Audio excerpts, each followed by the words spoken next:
ঢাকেশ্বরী মন্দিরের লোকদেরকে বলতে চাই, আপনারা সরকারের টাকা নিয়ে ব্যবসা করেছেন, সেখানে ভাড়া দিয়ে ভাড়া খান, এই অধিকার আপনাদেরকে কে দিয়েছে? যেদিন আমরা টেলিভিশনে দেখলাম যে শেখ হাসিনা চলে যাচ্ছেন, আমরা ভয় পেয়েছিলাম যে আমাদের মন্দিরগুলো থাকবে তো। বেশিরভাগই আমরা মনে করেছি যে এখন বোধহয় আমাদের উপর আক্রমণ হবে। আমরা আবার মাথা তুলে দাঁড়ানোর চেষ্টা করছি, কিন্তু যারা চলে গেছেন তাদের প্রতি আমাদের অনেক আস্থা ছিল। তারা আমাদেরকে ব্যবহার করেছেন, আমাদের মন্দিরে তাদের লোক দিয়ে আক্রমণ করিয়েছেন, বলেছেন যে এই আক্রমণ করলে পরে যেটা হবে, মানুষ মনে করবে বিএনপি জামাত ওরা বোধহয় আক্রমণ করছে। এই যে ইস্কন মন্দিরটা এত লক্ষ লক্ষ ভক্তবৃন্দের প্রাণের কেন্দ্র, আপনারা যারা আগে চাটুকারগিরি করেছেন বিগত আমলে, আপনারা ঢাকেশ্বরী মন্দিরকে প্রায়োরিটি দিয়ে ওখানে টাকা ঢুকিয়েছেন, ওখানের উন্নয়ন করেছেন, সেই টাকা হলো সরকারের। ঢাকেশ্বরী মন্দিরের লোকদেরকে বলতে চাই, আপনারা সরকারের টাকা নিয়ে ব্যবসা করেছেন, সেখানে ভাড়া দিয়ে ভাড়া খান, এই অধিকার আপনাদেরকে কে দিয়েছে?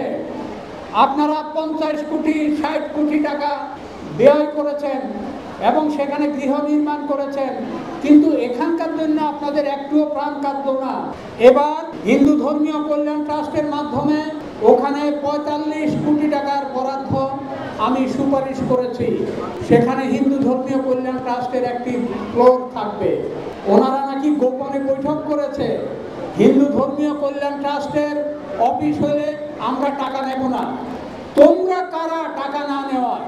হিন্দু সম্প্রদায়ের পাঠপীঠ পাদপীঠ ঢাকেশ্বরী, তোমরা গোষ্ঠীগতভাবে আজকে তোমার কাকা, কালকে তোমার জ্যাঠা, পরশুদিন তোমার পিসত ভাই চক্রাকারে সভাপতি সাধারণ সম্পাদক হয়ে এই মন্দিরটাকে আপনারা লুটে পুটে খাচ্ছেন বলবো।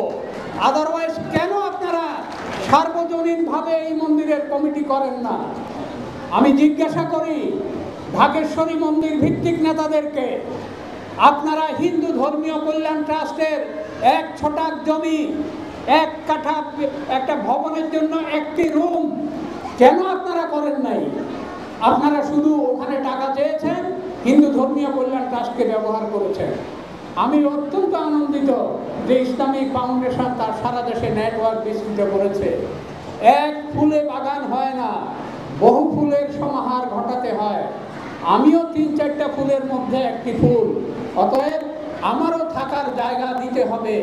আমরা যারা ধর্মীয়ভাবে হিন্দু সনাতনী সম্প্রদায়ের মানুষ, তারা দেশে একটা আস্থার সংকটে ভুগছি। আমি যাদের সাথে কথা বলি তারা বলেন যে কি হবে, দেশে কি আমরা থাকতে পারবো কিনা, আমাদের অবস্থা কি হবে।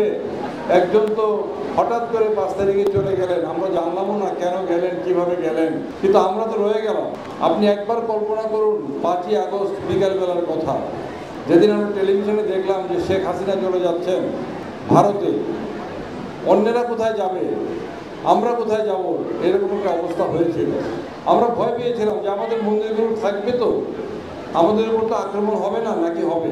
বেশিরভাগই আমরা মনে করেছি যে এখন বোধহয় আমাদের উপর আক্রমণ হবে। খুবই একটা খারাপ অবস্থায় আমরা ছিলাম, তার থেকে ধীরে ধীরে আজকের এই অবস্থায় আমরা এসেছি।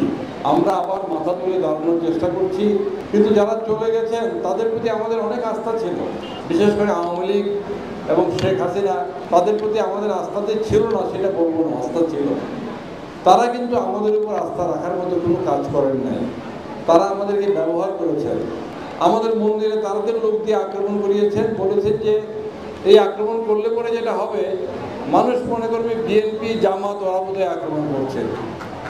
কিন্তু আজকের এই মিডিয়ার যুগে, আজকে যে টেকনোলজির এই যুগে, এই যে আমাদের সংবাদ মাধ্যমের কর্মীরা আছেন, তাদের হাতে যে যন্ত্র আছে, তার যুগে মিথ্যা কথা বলা যায় না।